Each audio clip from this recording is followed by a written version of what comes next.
Are you having a hard time figuring out what to get Dad for Father's Day? You should check out Row 1 Brand's Vintage Pictorum Gallery. They have America's best sports art. With over 7,200 historic sports prints, you're assured to find something unique for Dad this Father's Day. Instead of a boring old tie, get him a historic baseball photo taken by Henry High Sandham at the historic Polo Grounds Stadium in New York City during the 1894 Temple Cup. Or, if he's an NFL buff, check out the 1963 vintage NFL poster. These are so good looking that you'll be amazed how they turn out. Shop now at sportshistorynetwork.com/row1 and save 15% off your order. Welcome back to Basketball History 101. This is Rick Loayza, and it's been a long time, but with me in studio is my producer and editor, Jacob Loayza. How's it going, Jacob? Good, how are you, Dad? Good, doing very, very well. So we're here in studio together because we have just completed 1 year's worth of podcasts, a weekly podcast, 52 episodes, plus a couple of bonus. So we're getting ready to start year 2. That's right. This is very exciting. We're celebrating the 1-year anniversary of Basketball History 101. Very happy to continue into a second year. Yeah. And in order to kick off year 2, in a sense, we're going back to the beginning. Episode 1 was about how Dr. James Naismith invented the game of basketball, which is a very appropriate topic for episode 1. But here in episode 53, we're going to talk more about his life, his childhood, kind of his teenage years and early adult years, to kind of learn more about the man that invented this amazing game. That's right. But you think that not just the creation of the game, but Naismith's life in its entirety is worth an entire episode? I believe so. I mean, the man had so much input into the game, not only inventing the game, but he was one of the earliest coaches of the game and trying to develop some of the early concepts. I mean, there were definitely other better coaches than he was, but he did help to develop some of the early principles of basketball, and it only made sense because he's the guy who made it up. So we're going to talk about his childhood and his teenage years then. So can you give us a little preview of what's going to go on there? Sure, just a little taste because you will hear the details in the episode, but we talk about his early years growing up in Canada, how he lost many members of his family at a very early age and how that affected him, and then growing up and becoming the kind of man that he wanted to be. And it's just a very interesting story, a very interesting man. And it's just a life worth looking at in terms of basketball history.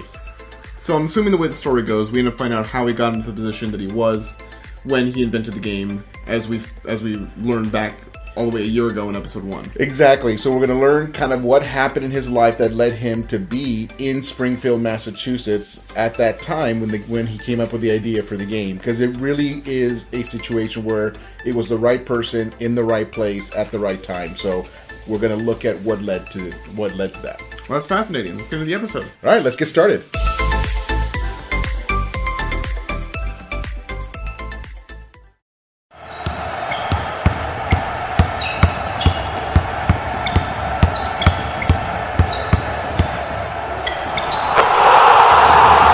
This is Basketball History 101 with Rick Loayza. Welcome back to Basketball History 101, part of the Sports History Network. I am your host, Rick Loayza. This is the podcast where we bring to life some of the forgotten stories from basketball history. And today, we bring you a story about James Naismith, the man who invented basketball. We talked about him way back in episode 1 about how he invented the game. But today, we are going to spend more time on the man himself and how he came to be in position to invent this amazing game that we all love. Hopefully, I will show you how so many of his experiences led up to creating a game where a player has to throw a ball into a hoop 10 feet off the floor. He was born on November 6, 1861 in Almonte, Ontario, Canada. He was raised in a strict, hard-working Christian home. His parents were Scottish immigrants who raised their family on a farm in East Ontario. He prayed daily and enjoyed life in the country. However, tragedy struck him and his family when he was still quite young. He was very close to his grandparents and always looked forward to spending time with them at their home, which was not far from the Naismith farm. But his grandfather died when Naismith was just 8 years old. It was terribly hard on him. Not long after that, the family's sawmill burned to the ground, putting serious pressure on their family's income. But tragedy would not stop there. His own father, John Naismith, caught typhoid fever in the fall of 1870. Typhoid was ravaging their town as many would catch it and die. In order to protect Naismith and his siblings, older sister Annie and younger brother Robbie, their mother sent them away to stay at their Uncle William's house until the typhoid had passed. As they rode off on a horse-drawn sleigh, they turned back to see their mother waving to them from the doorway. It was the last time any of the kids saw their mother or father alive. Naismith's mother stayed at home with their father to care for him and tried to help him recover, but the typhoid was just too much for him, and John Naismith passed away. In the process of caring for her husband, their mother Margaret also caught typhoid, and she died just a few days after her husband. She died on November 6th, which was Naismith's 9th birthday. It also happened to be his sister Annie's 12th birthday. In a matter of just a few days, the Naismith kids were orphaned. All 3 kids were sent to live with their grandmother. Young Naismith took the death of his mother particularly hard. He would often go to talk to her in a grain bin that his mother used to play in when she was a child. Sitting in that bin made him feel closer to her because it was where she played when she was a child. And so talking to her up in heaven brought him a lot of comfort. But that situation of living with their grandmother only lasted for 2 years because then their grandmother died. The kids were then shipped off to live with their Uncle Peter, a single man. Their uncle may have had good intentions, but he really had no idea what he was doing. He was very busy working long hours as a lumberjack, so he just left the kids to raise themselves. Annie took on the role of mother and took care of the household tasks. James took on many of the farm duties, working the fields and chopping wood. By the age of 15, Naismith had completely dropped out of school and went to work with his uncle as a lumberjack. He was always drawn to strenuous physical labor, but he was a kid working alongside grown men. Now, there is some discrepancy on this next part of the story. In my research, I found conflicting stories, and honestly, I'm not sure which one is true, so I'll just give you both stories. In one story, he began to frequent the local bar along with the other lumberjacks. One day, while drinking some whiskey, he was confronted by a man who recognized him as the son of Margaret Naismith. This man told Naismith that his mother would be ashamed to see him in a bar and drinking no less. Naismith knew that this man was right, so he made a promise to his mother in heaven that he would never touch another drop of alcohol again. In the alternate version of the story, Naismith was never tempted to drink. But one time, the other lumberjacks tried to put some serious pressure on him to join them at the local bar. They just could not stand working next to someone who did not have a drink on occasion. In one particular tense situation, Naismith threatened to kill all of them if they did not leave him alone. He stuck to his Presbyterian upbringing and never touched alcohol in his life. Again, I'm not sure which story is actually true because I found both of them in my research. But what they both have in common is that at a relatively young age, Naismith was committed to a life of clean living. And that commitment led him to the conclusion that he wanted to do more than just be a lumberjack for the rest of his life. He wanted something more, and the only way to achieve his goals was to go back and get his education. He returned to high school and picked up where he left off. He resumed his high school work at the age of 20 and needed 2 years to complete his coursework. Due to the amount of time that he spent working as a lumberjack, he was now 4 years behind in completing his high school work. He was 22 years old when he graduated high school, but he was very determined. As he looked at options for college, he discovered McGill University, which is still today one of the most prestigious universities in Canada. But what drew Naismith to this school was they were one of the first universities in North America to offer a degree in physical education. This was perfect for Naismith. With his passion for strenuous physical labor and for sports, this made total sense to him. So he entered school as a 23-year-old freshman in the fall of 1883. His Uncle Peter helped pay his tuition in exchange for some summer help on the farm, which Naismith was happy to provide. It was not long before Naismith discovered a number of sports. He played football, lacrosse, soccer, wrestled, played rugby, and track. He was good at all of them. He began winning awards for his athletic achievements.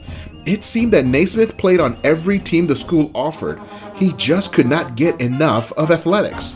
At that point, his life began to come into focus. At first, he was interested in going into medicine, but decided that that was not for him, so his thoughts turned to the ministry. His Christian upbringing was still strong, and his faith was very active. He began to notice that his teammates would often clean up their language when he was around. He realized that he was having a positive influence on his teammates, and decided that he definitely wanted to go into the ministry, but also wanted to stay involved with athletics in some way. So he prayed that there would be a way that he could impact the lives of young men and somehow do it through sports. So he graduated from McGill in 1887 and enrolled in Presbyterian College to earn his master's degree in divinity, which is the study of God. It was while he was studying for his seminary degree that he had a conversation with a mentor, D.A. Budge, who happened to be the secretary of the local branch of the Young Men's Christian Association, or YMCA. That conversation set his immediate path. Upon graduating with his master's degree, he took a job in America in 1889 working for the International YMCA Training School in Springfield, Massachusetts. He was hired as a physical education instructor. Not only could he have an influence as a Christian minister, but he would be deeply involved with sports. He would play and coach football, rugby, baseball, soccer, and just about any other sport that they had equipment for. Not only did this job combine his two passions, but it was also part of a larger movement in the 1880s and 1890s called muscular Christianity. Basically, the movement said that being a Christian man did not mean that you had to be physically meek and mild. You could be strong and athletic and still be a good Christian. At the time, most churches looked down on athletics and physical education in general as a waste of time. With this movement in mind, he threw himself completely into his new job. He was coaching a bunch of different sports and having a positive impact on a bunch of young men who needed guidance in their lives. After a couple of years with the YMCA, his boss came calling and tasked Naismith with coming up with a new game that could be played indoors during the cold winter months. It is here where I tell the story of how he invented basketball way back in episode 1. So if you want the full story, go ahead and check out that episode. But I'll give you the basics here. He needed to create a game that was physical but non-contact. It had to have a minimum amount of equipment, and tackling would not be allowed. After 2 weeks of experimentation and failures, he finally had his epiphany. The next morning, he was nailing 2 peach baskets to each end of the gym, and using a soccer ball, he took his students through the basics of this new game, which was later called basketball. As we all know, Naismith's new game was a huge hit and spread around the world extremely quickly for a brand new game. It was easy to understand and required minimal equipment. In other words, it had a very low barrier to entry. You only needed 1 ball, 2 baskets, and no other equipment. That is one of the reasons that the game spread so quickly. It did not require a bunch of game-specific equipment like American football or lacrosse. Basically, it was cheap to play, and that is part of its genius. Now, this is a good place for me to take a break, and then I'll be right back with the rest of the story of James Naismith.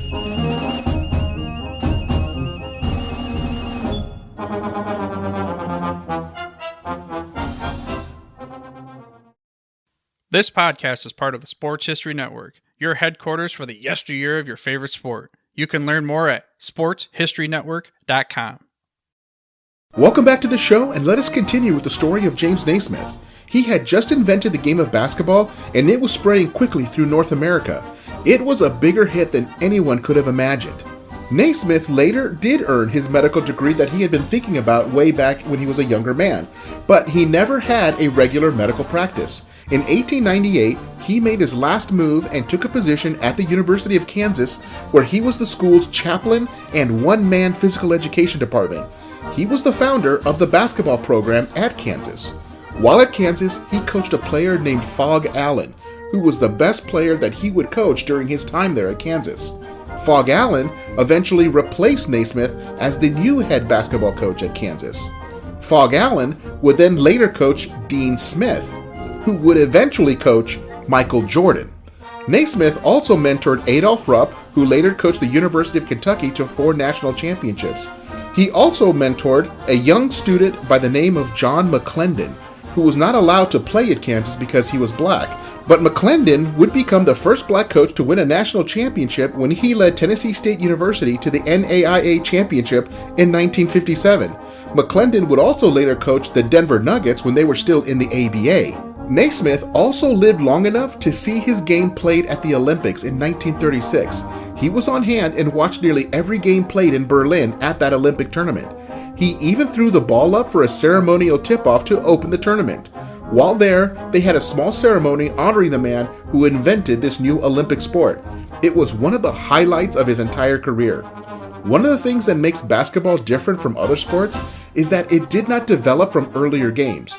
Almost every other team sport traces its roots to earlier games with many people having an influence on the development of that game. American football, international football, rugby, lacrosse, golf, baseball, Gaelic football, Australian football, hockey, and other team sports like that all trace their roots back to earlier games or more primitive versions of their games. And no one can really take credit for creating any of those sports because there were simply too many people involved in their development. But with basketball, we can trace it back very clearly. It was invented by one person on a single day. He had the idea in December of 1891, and the very next day he had his students try it out. I cannot think of any other sport that was created in the same way by a single person. But the fact that we can trace the beginning of the game to one person does not make the sport better, it just makes it different. Of course, it is my favorite sport, and I absolutely love it, which is why I do this show. But I do not only watch basketball on television. I watch all kinds of sports. I will watch just about anything that's competitive. But back to Naismith. He passed away on November 28, 1939 at the age of 78 in Lawrence, Kansas. His legacy lives on today, and he was part of the very first group of inductees into the Naismith Basketball Hall of Fame when it announced its very first class in 1959. I mean, after all, if they're going to name the Hall of Fame after you, it's pretty much assumed you're going to be part of that first group. One thing that is kind of sad is that they were not able to preserve the gym where the game was first invented. That building was torn down decades ago. The location is now a McDonald's in downtown Springfield, Massachusetts. So that's it for today. Join us next week as we share the story of the Kentucky Colonels, one of the most successful teams in the ABA, but sadly, they were excluded from the merger with the NBA. That's next time on Basketball History 101, part of the Sports History Network, the headquarters of Sports Yesteryear. Go to sportshistorynetwork.com to find out more about this and other sports history podcasts. If you like what you hear, please hit that subscribe button wherever you get your podcasts. Also, go ahead and give us a rating and review, and that will help others to find the podcast more easily. And check out our page on Facebook. It's called Basketball History 101 Podcast. There you will find shorter historical posts as well as comments and discussion starter on today's games. I'll also announce there when new episodes come out. I want to thank my producer and editor, Jacob Loayza. Join us each week as we continue to mine the history of basketball for more great stories from the past. And don't forget to check out sportshistorynetwork.com. Take care, and see you soon.